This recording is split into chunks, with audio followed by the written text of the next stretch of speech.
Don Walter Spurrier Vaquerizo, a quien saludamos con el afecto de siempre. ¿Cómo le va? Es Alberto Quintana. Señor Spurrier, ante todo, ¿qué tal receta nuestra señal? Buen día. Muy buenos días, la recepto muy bien, espero que también ustedes recepten bien mi señal. Por supuesto que sí, estoy acompañado en este tramo por Verónica Landeta y justamente lo habíamos invitado por ir comentando un poco, ¿no? Estamos a 20 de enero, comentábamos temas que tienen que ver con el nivel inflacionario a nivel mundial, las diversas afectaciones en las líneas de intercambio comercial. Es increíble ver cómo una gran potencia como los Estados Unidos a lo largo de los diversos estados y ciudades de la Unión Americana, como tienen hasta desabastecimiento de productos por este asunto relacionado a la crisis de los contenedores. En fin, son tantas cosas que hay para ir analizando, pero ¿qué le parece si vamos aterrizando en los temas nacionales? Y en primera instancia, consultarle esta decisión del gobierno del presidente Lazo que se cristalizaba el día lunes con la suscripción de este acuerdo mediante el cual pues se eliminaba el cobro del impuesto a la salida de capitales para el asunto relacionado a la comercialización de los combustibles. ¿Qué tipo de impacto tiene directamente en la economía del ciudadano este tema, don Walter? Bienvenido.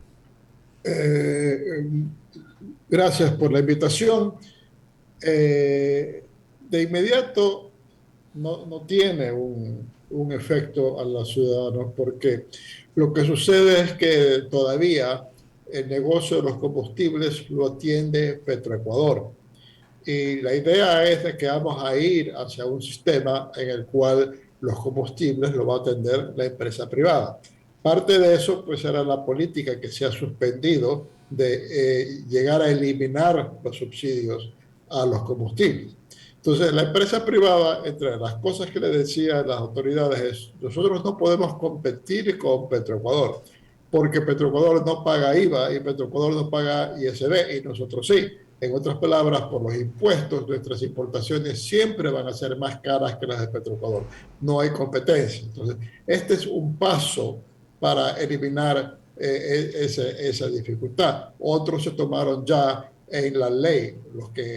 Recordemos que el ISD, la tasa del ISD por ley la puede fijar, la ley estipula que el presidente la puede fijar. O sea, no se requiere que la legislatura apruebe una reducción del ISD. Eso ya originalmente se aprobó, que el presidente podía subir o bajar esa tasa de acuerdo a las necesidades. La ley sí se necesitaba la ley para poder eliminar el IVA en las importaciones de combustibles de la empresa privada. Entonces, es un paso en ese sentido. Y si se dan otros pasos, sobre todo administrativos, o sea que en un momento provisionalmente, por algún X lapso, Petroecuador alquile sus instalaciones para que los importadores les puedan pagar alquiler y ahí almacenar sus combustibles hasta que el negocio esté sentado y se justifique invertir en sus instalaciones propias. Entonces, es probable de que comencemos a tener de algunos combustibles que ya no tienen precio controlado, entre esos gasolinas, más allá de la extra que está controlada el precio, pero que las importadoras, las que distribuyen las gasolineras, las empresas petroleras dueñas de esas gasolineras o que tienen esas gasolineras, puedan traer su combustible de mejor calidad, tanto para el equivalente a la super, que ya no se llamaría super, sino otra gasolina propia de ellos, de mejor calidad para vender competitivamente con la super, a lo mejor con un precio más bajo, y también para atender las necesidades de diésel de las empresas privadas, que la industria pues paga un diésel que no está subsidiado. Entonces, a la postre, lo que esto podría significar es de que los consumidores de combustibles no subsidiados tengan mejor calidad de combustibles. Ahora, A futuro, esto podría significar de que es un paso hacia que ya nos atiendan los privados en los combustibles, y eso normalmente sería con precios no subsidiados en los combustibles, pero para eso queda futuro. correcto. Ahora, de acuerdo a lo que se han anunciado desde las esferas gubernamentales, ¿qué tiempo tomaría precisamente poder ir a eso, ¿no? Porque lo que se busca es que no sea exclusivamente la estatal, sino que sea ya la empresa privada la que pueda importar los carburantes. ¿Qué tiempo podría demandar aquello?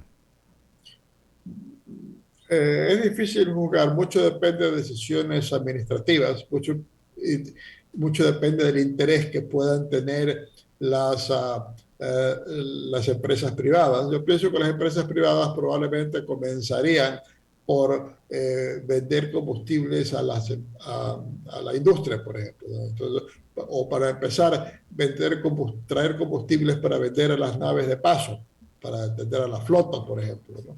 La flota, las naves extranjeras no tienen acceso a combustible subsidiado, entonces podrían estar importando combustibles y vendiéndoles a las naves de paso. O sea que el Ecuador podría tener un mayor flujo de buques parando en el Ecuador para comprar combustibles aquí, lo que genera algún tipo de mayor negocio en los puertos.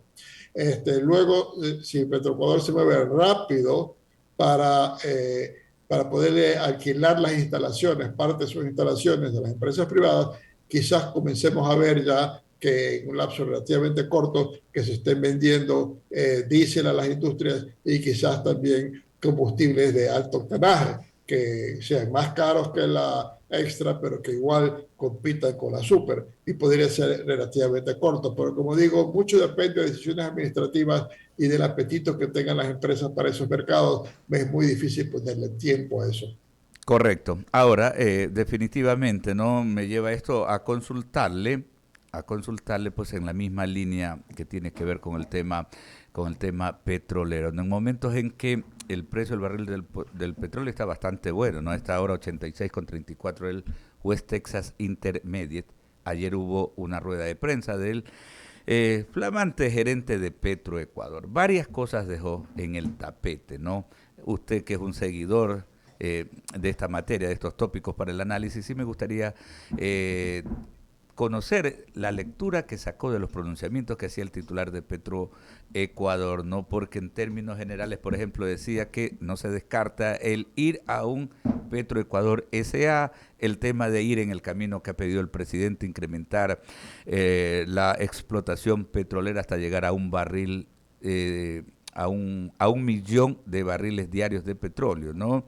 Como lo había planteado el presidente de la República, pero sabemos que la cosa no es fácil, se necesitan inversiones para eso y hay compañías extranjeras que como que no se muestran tampoco tan entusiasmadas por estos tiempos para venir a invertir. Bueno, yo tengo mucha confianza en la capacidad de gestión de Ítalo Cedeño.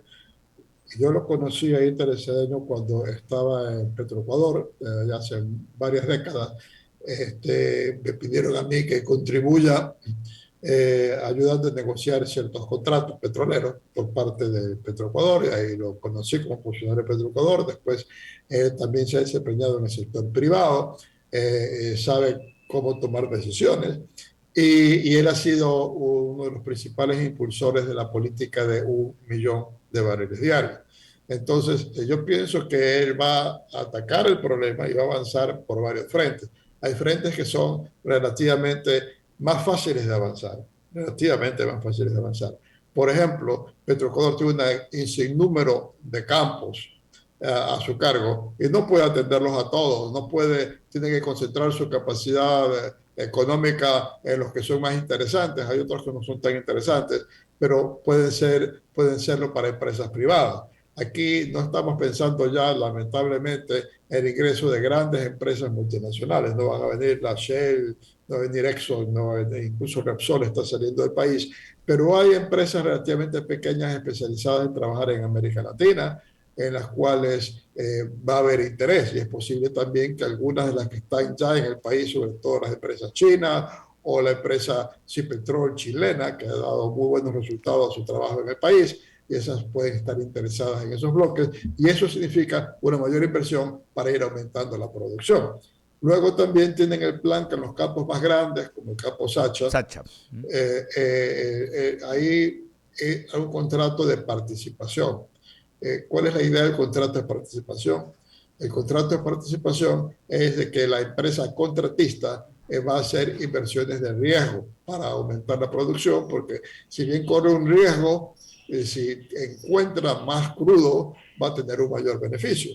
Actualmente, en los otros campos que tenemos bajo ese esquema, como Shushufindi y como AUCA, más bien las empresas están manejando dividir óptimo las reservas existentes, pero no están invirtiendo, haciendo riesgo, tratando de incrementar las reservas. Entonces, en ese sentido, se quiere ir a este sistema que va a permitir sacar más crudo de lo que hay en esos campos más grandes, que ya tienen 50 años en producción. Entonces, yo pienso que las medidas que va a tomar Ítalo Cedeño van a ir paso a paso, aumentando la producción, revirtiendo la tendencia a que se reduzca la producción e ir aumentando. Habla, por ejemplo, del ITT.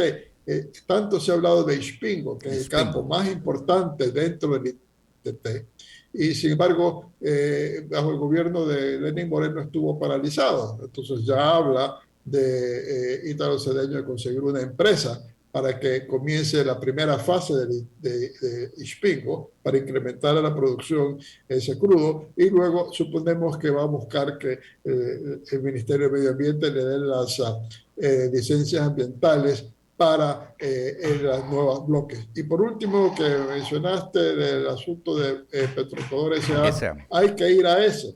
Eso le permite mayor operatividad, eso es lo que tiene Petrobras, eso es lo que tiene Ecopetrol, que son las principales empresas petroleras de América Latina privadas. Pemex no es un buen ejemplo, es un mal ejemplo. Y eso no quiere decir que el Estado pierde control de esas empresas. Eso significa de que tiene una estructura que le va a permitir trabajar más eficientemente, y va a haber privados que van a estar asegurándose por su inversión de que Petroecuador no se desvíe gastando dinero en proyectos faraónicos o tratando empleados por razones políticas y no operativas. Entonces, en ese sentido, yo pienso que vamos a avanzar hacia acercarnos al 1.000.000 de barriles paso a paso. Probablemente vamos a superar este año los 500.000 barriles. Ojalá que pronto, quizás a principios del año 2023, ya podamos llegar a 600.000 barriles. Llegar al 1.000.000 es complicado porque se requieren nuevas empresas que tomen cargo áreas que todavía no están exploradas. Pero yo pienso que como meta es una muy buena meta, y con los buenos precios del petróleo sería dejar plata sobre la mesa, no invertir en petróleo y aumentar la producción. Perfecto. Permítame que Verónica Landeta tiene otras inquietudes. Estamos conversando con don Walter Spurrier Vaquerizo. Claro, ya que ha profundizado el tema de petrolero, y obviamente pues aquí con Alberto, que todos los días medimos cuánto es el precio del petróleo para somos magnates petroleros aquí. Hay una cosa bastante clara, bueno, y así también lo han compartido otros analistas, de que definitivamente nos quedará un vuelto, ¿no? Con el precio del barril de petróleo, y bueno, y con todo lo que se ha definido, lo ha dicho también el nuevo gerente de Petroecuador, toda la esquematización que tiene para poder trabajar y aumentar, obviamente, pues la producción petrolera. Esto nos va a permitir definitivamente pues enfrentar ciertos excesos que se tenía en cuestión del presupuesto general del Estado, que se pueda asistir de mejor forma a ciertos sectores sociales. Esto nos va a permitir tener un poquito más de liquidez en la caja. Economista Spurrier. Bueno, claro, nos va a permitir más liquidez en la caja. Lo que sucede es que en la situación fiscal que nos dejó el gobierno de Correa fue tan desastrosa, fue tan descomunal el hueco, de que ahora lo que antes hubiera sido una bonanza para el país, que aumente el precio del petróleo a $10 por barril, ahora todo ese dinero solamente hace una cierta contribución para poder cerrar el hueco, porque aparentemente parte del motivo, porque todavía no llegó la misión del fondo que debe haber estado aquí a fines del año pasado, y no nos han dado los desembolsos previstos para fines del año, tiene que ver con que siguen saliendo cosas feas en el área fiscal, se sigue escarbando y se sigue aumentando cuánto es lo que debe el Ecuador por atrasos a proveedores, cuánto es que debe por distintos motivos, que no paga el seguro social, etcétera, y sigue montando el estimado de la deuda pública ecuatoriana. Entonces, todavía nos quedan muchas telas para cortar para poder equilibrar un poco la economía. ¿A qué me refiero? Que el país ya no puede, esto ya tiene que parar, Ya no puede ser que necesite endeudarse para el gasto. Está bien que se siga endeudando para reemplazar los créditos que se vencen. O sea, que por último no reduzca la deuda, sino cuando toca pagar, consiga otros préstamos para pagar el que se vence. Pero ya no que necesite préstamos para pagar la burocracia, digamos. Entonces, esto va a contribuir a eso, por supuesto, va a ayudar a darle más liquidez al presupuesto, pero aún así todavía hay mucho por hacer antes que el gobierno pueda disponer de dinero para, por ejemplo, aumentar significativamente la calidad del gasto público. Ahí lo que va a tener que hacer es seguir o en lo posible reducir burocracia y más bien invertir ese dinero en dar mejor salud y educación, que estamos muy atrasados en salud y educación de lo que deberíamos tener de las expectativas del pueblo. Y estamos, en cambio, muy excedidos en lo que significa puestos burocráticos que no nos rinden nada. Mejora la situación, pero hay tal crisis, que la magnitud del problema, que no podemos decir esta alza deja el problema para atrás. No, lo hace más fácil manejarlo, pero no lo elimina. Usted ha topado un tema que obviamente pues se lo iba a plantear, porque dice no endeudamiento, no más endeudamiento para pagos obviamente de rubros de gastos corrientes, que obviamente pues se va en los pagos de sueldos y salarios de la burocracia. Y usted ha dicho no más endeudamiento, hay que reducir la burocracia. ¿Cómo lo hacemos definitivamente? ¿Cómo hacemos que un gobierno no sea catalogado de impopular y reduzca ciertos puestos, ciertos cargos y vaya a ese achicamiento del Estado? Yo recuerdo en la época de Sixto Durán Ballén se hizo un primer programa con la compra y renuncia voluntaria, incluso se había definido ciertos esquemas para que estas personas que salían con cierto nivel de plata de su liquidación vayan y obviamente pues generen sus propios emprendimientos o traten de también obviamente seguir siendo parte de la producción activa económica del país.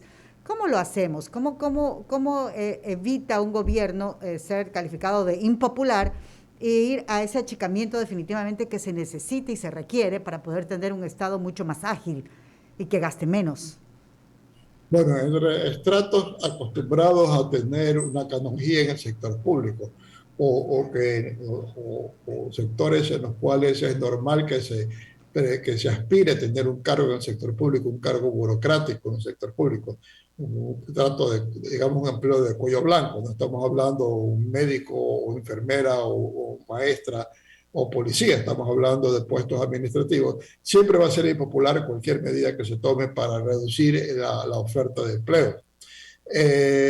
Yo pienso que, en primer lugar, hay gente que se jubila o renuncia y, y bueno, hay que reemplazar al mínimo, ¿no? Debería haber un poquito más de flexibilidad para que si de pronto se produce una vacante en un sector de sector, un dependencia del sector público, se la pueda transferir de otra donde haya el exceso, tratar de emplear, de reducir al mínimo el empleo de nuevas personas. También hay que reducir al mínimo los contratos de plazo fijo, o sea, si hay contratos de plazo fijo de gente que requiere la administración pública, por ejemplo, personas del sector de salud probablemente, o profesores o personas que están en programas de asistencia social, pero de lo contrario hay que tratar de no renovar esos contratos. Y luego hay que ver de qué manera se puede despedir a las personas que no cumplen, ¿no? Cierto es que la ley es muy protectora y es muy difícil despedir personas, pero tiene que verse la posibilidad de despedir a gente que comete faltas que permiten la obtención de visto bueno. Entonces, por ese lado tenemos que ir y tenemos que transferir personas a que trabajen en algo útil. Me acuerdo un ministro de Agricultura un par de décadas atrás, me decía que de pronto hubo en Cayambe un brote de aftosa, y entonces fue en su ministerio al despacho donde estaban, al piso donde estaban agrónomos y todos los veterinarios, es decir, necesito mandar veterinarios a Cayambe. y los veterinarios ahí le dijeron en una sola voz, no, nosotros somos empleados de escritorio, no somos de campo, y no pudo mandar un veterinario a callarme a atender la aftosa, porque todos los que tenía querían estar en el escritorio y no querían ir al campo. Entonces, ese es el tipo de cosas que tienen que cambiarse, ¿no? La gente tiene que rendir y ganarse el sueldo dando servicios al público. Entonces, es una tarea muy complicada. Normalmente las personas que están en finanzas dicen es un éxito conseguir que no aumente el gasto en el rol de pagos, porque todo lleva a que tengan que subir todos los años. Bueno, un gobierno de alguien que ha estado acostumbrado a manejar gastos y reducir gastos, como es el presidente, debe hacer lo posible por reducir esos gastos en exceso y llevarnos a una burocracia más eficiente y no tan pesada para el bolsillo de los ecuatorianos.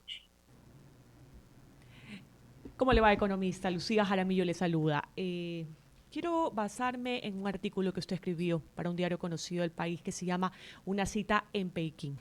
Economista Purrier, ¿qué significa esta invitación que le hacen al presidente Guillermo Lasso? Recordemos que él estará ya en febrero para la inauguración de los Juegos Olímpicos. Tal vez esto, economista Purrier, se trataría para llenar el vacío que deja los Estados Unidos. ¿Qué representa esta visita del presidente Guillermo Lasso a Pekín? Tal vez un acuerdo comercial que eliminaría aranceles a las exportaciones ecuatorianas y asimismo consolidando el mercado chino con respecto al camarón ecuatoriano, porque también se ha mencionado que el presidente pues irá bien equipado, o sea, una carpeta con 7 puntos específicos a tratar, tal como lo menciona usted en su artículo Una cita en Pekín. Lo escuchamos, economista Purrier. Bueno, yo creo que sacar adelante un programa, qué sé yo, un proyecto como un evento, como tener los Juegos Olímpicos de invierno, es una ocasión para un país de ponerse, digamos, en el escaparate del mundo, es decir, mire qué importantes que somos y lo que estamos haciendo. Entonces, lo normal es que inviten a jefes de Estado. En este momento, China tiene pues el revés, de que debido a su política muy agresiva con Taiwán y conflictos en general, van a haber algunos jefes de Estado muy importantes que no van a estar. Otros, como es el caso del Ecuador, sí han aceptado la invitación. De muchos países que no están en una pugna con China, pues muchos van a aceptar la invitación. Y en el caso de Guillermo Lasso, quizás bajo circunstancias normales y en otro país, no hubiera dado el tiempo para hacer una visita protocolaria, de ir a un país para una inauguración de juegos. Pero lo que pasa es que Lasso, el presidente, está tomando esta ocasión como la oportunidad para decirle a Xi Jinping, mira, yo sí voy y voy a contribuir con mi presencia junto con los otros países a realzar la importancia de los Juegos Olímpicos, pero tenemos cosas en concretas que tratar.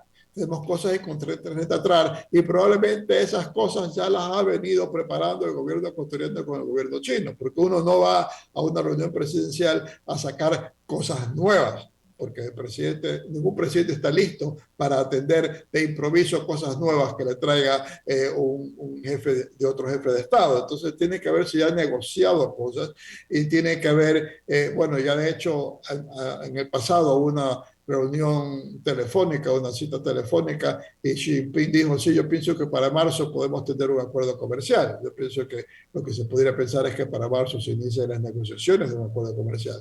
Y en efecto, eso lo necesitamos, entre otras cosas, para que nuestros productos puedan entrar liberados de aranceles a la China. Nuestros productos entran con aranceles ahora y los principales competidores son países de los mismos climas que el Ecuador y esos son los vecinos de la China. O sea, para banano están ahora entrando Laos y Camboya y Vietnam, que ya vendía y nos están sacando del mercado. Camarón son esos países los que no van a estar en condiciones de competir con el Ecuador. Entonces, para eso necesita un acuerdo comercial para superar ese problema. Y hay otros en carpeta, como es el hecho de una reestructuración de la deuda con China para posponer ciertos vencimientos y repartir los costos de atender la deuda con China en un plazo un poco más largo. Y probablemente otros temas en carpeta serían para que se acelere la inversión china en el área petrolera y el área minera, porque el país necesita esa inversión para poder exportar más petróleo, poder exportar también más cobre, porque esencialmente lo que tienen las empresas chinas es cobre, y eso va a ayudar justamente a poder atender la deuda con China con mayor facilidad. Entonces hay varios puntos en carpeta y esperamos que al regreso Guillermo Lasso pueda anunciar avances en algunos de esos puntos. 8 de la mañana con 27 minutos estamos dialogando con el economista Walter Spurrier. Economista, ya con mi última pregunta, la venta del Banco del Pacífico, ¿cómo lo ve usted? ¿Se está haciendo de forma correcta? Ya escuchábamos al ejecutivo, al presidente ejecutivo de este banco decir que hasta un año podría demorar la venta del Banco del Pacífico. Lo escuchamos. Bueno, este es un proceso que ya viene de atrás, pero ha venido muy demorado. Y ahora, al nombrar Guillermo Lasso a Roberto González a Banco del Pacífico, ha traído a alguien que estuvo a cargo de la rehabilitación del banco, porque acordemos que por problemas, sobre todo no de solvencia, diría yo, sino por problemas de caja, pasó a manos del Estado. Y Roberto González se encargó de sanearlo y dejarlo en muy buena situación. Y ahora pues regresa para terminar el proceso que comenzó en aquel entonces, a principios del siglo, y para eso pues comienza pues saneándolo. Y para sanearlo lo que tiene que hacer es, entre otras cosas, reducir el exceso personal. En segundo lugar, tiene que provisionar la mala cartera, o sea, de pronto decir, todo esto préstamos que se dieron por razones políticas o toda esta cartera que le chantaron al banco para aliviar problemas en otra parte, como en la cartera educativa, yo tengo que hacer provisiones, o sea, yo tengo que tener que guardar plata para poder atender lo que no me paguen de esa deuda. Y por eso, al hacer ese castigo de manera muy importante, es que este año declara pocas utilidades. No es que el banco no tuvo utilidades operativas importantes, es que en lugar de coger esa plata y repartírsela en parte en impuesto a la renta y en parte entregárselos a los accionistas, o sea, al Estado, él dijo, no, esa plata se queda aquí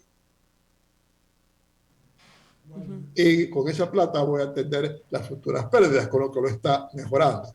Ahora, el asunto que hay que hacer ahora y es promocionarlo, y para eso está ayudando el Banco de América. Banco de América, por una parte, está haciendo un estudio en que le dice al Ecuador, yo pienso que el Banco del Pacífico para un banco internacional, entre esos sobre todo los bancos regionales, bancos de Colombia, Perú, Chile, valdría más o menos tanto.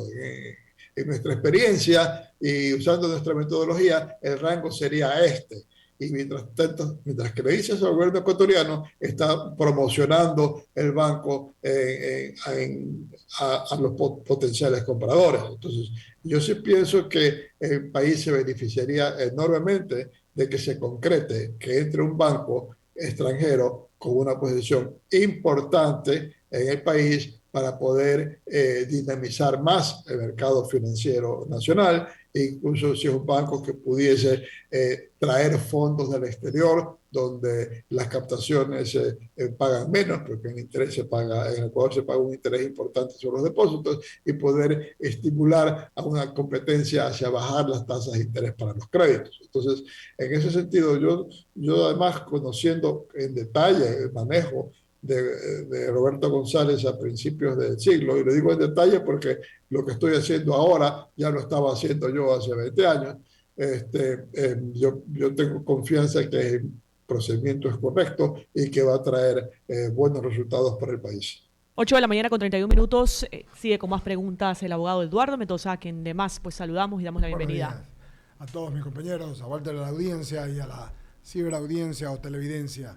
Walter, le he escuchado largamente todas las preguntas y como siempre usted pues, es propio y totalmente y muy interesante. Yo leí, como todos los domingos leo sus artículos y el sábado los de Lucio, de Pablo Lucio Paredes, y los razono bastante bien.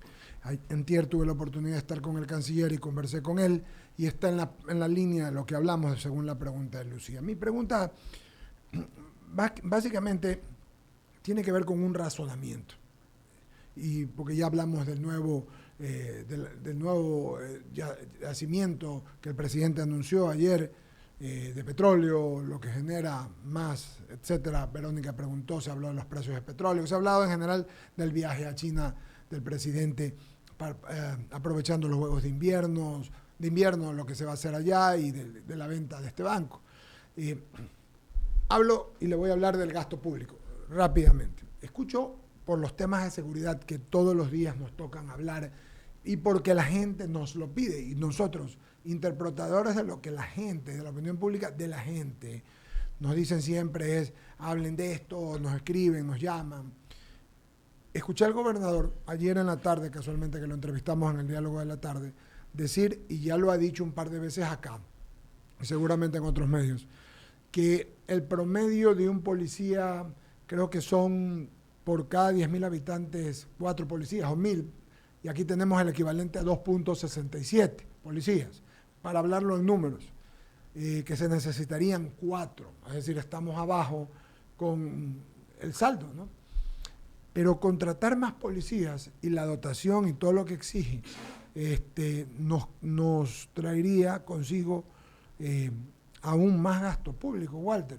Entonces, cuando hacemos este razonamiento, yo me pregunto, ¿cómo bajamos el gasto público sin tener que dejar de pagarle a los funcionarios que necesitamos? Hablo de los maestros, de las Fuerzas Armadas, de los miembros de las Fuerzas Armadas, de los policías y más.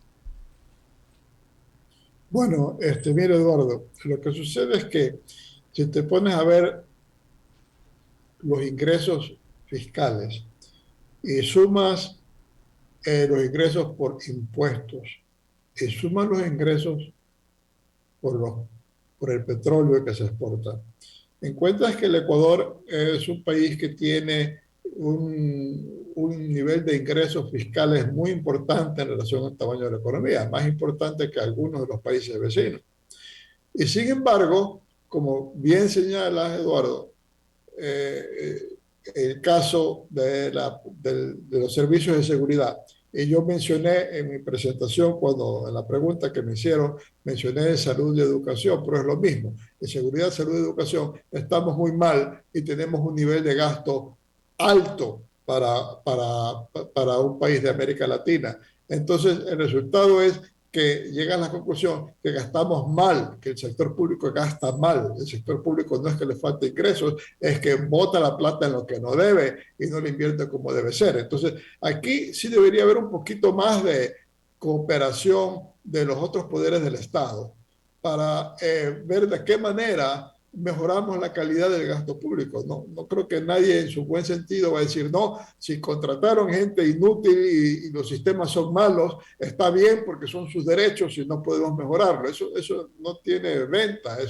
El país necesita que gastando lo mismo que gastamos ahora, los servicios sean mejores. Que los niños aprendan más en las escuelas, que haya mayor número de policías. Lo mismo me decía, hablando de lo que decía el gobernador, de lo que decía Pablo, meses atrás con el problema de las cárceles y las cortes le prohibieron al Estado que entren a atender a pelear contra la mafia que estaba asesinando gente, que entren las Fuerzas Armadas porque eso violaba los derechos humanos de los delincuentes.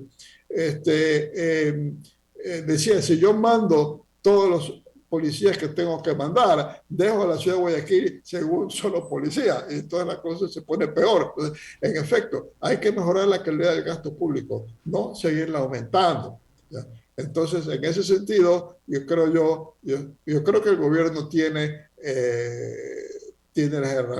digamos, bien orientadas sus cosas, que es lo que necesita hacer. El problema son leyes, y el problema son leyes, y el problema es la oposición, el problema son de la gente que recibe ingresos del Estado y lo ve como una prebenda que tiene y que tengo que resoltar, pero algo el gobierno tiene que apuntar ese aspecto, cómo mejorar la calidad del gasto público. Ahí tiene que poner sus esfuerzos y ahí poder tener más policías y tener menos burócratas. Y luego los recursos usarlos de la mejor manera, que por ejemplo, ¿cuántos de los policías tienen que estar dedicados a a escoltar y guardar y asegurar a funcionarios del sector público. Vemos digamos, las caravanas de policías cada vez que se desplaza un funcionario público. Ahí también puede decir, no, vamos a reducir esto o tornar esto en algo mucho más eficiente. Entonces, ahí sí, todo reingeniería en el sector público para tornar eficiente el gasto. Tenemos que ir a eso, no tanto incrementar el gasto. Muchas gracias, querido Walter. Le iba a preguntar también sobre el tema. A ver, si en un minuto podemos contestar, ¿ve cerca o no ve cerca la firma del Tratado de Libre Comercio con México? Ahí México no está tan interesado. Así veo. Y está poniendo condiciones, es decir, con tal que ustedes no me vendan lo que saben vender, sino que les doy como concesión aquellas cosas que ustedes no venden. Entonces les voy a decir que ustedes me pueden exportar automóviles, pero no que pueden exportar banano y camarón. Entonces el Ecuador va a tener que ceder, pero el Ecuador, porque en parte pues el Ecuador tampoco piensa que México va a ser un gran comprador de nuestros productos normales como banano, camarón, cacao, porque todos los producen en el sur de México. Y AMLO, el presidente de México, es del sur de México, además. Ya. Pero lo que sí podemos transar probablemente es en que se ponga un plazo más largo para que se abra México, porque también en el fondo a ellos les conviene, porque su industria es más competitiva. Si tienen algo de competencia de productos ecuatorianos para que mejoren su calidad, se puede poner un plazo más largo y se puede comenzar con contingentes. O sea que, bueno, pueden exportar tal cantidad de banano, tal cantidad de camarón que equivale al 10% del mercado interno, pero nada más. Entonces, por ese lado creo que vamos a ir y se podrá firmar el Tratado de México que el gobierno actual se ha puesto como meta para poder entrar a negociar junto con México, Colombia, Perú y Chile a un acuerdo comercial con los países asiáticos unificados. Muchas gracias a Walter Spurrier por su amabilidad. Siempre un gusto de saludarlo. Un abrazo. Un buen día. Muchas gracias. Saludar también, ya está con nosotros el coronel Mario Pazmiño.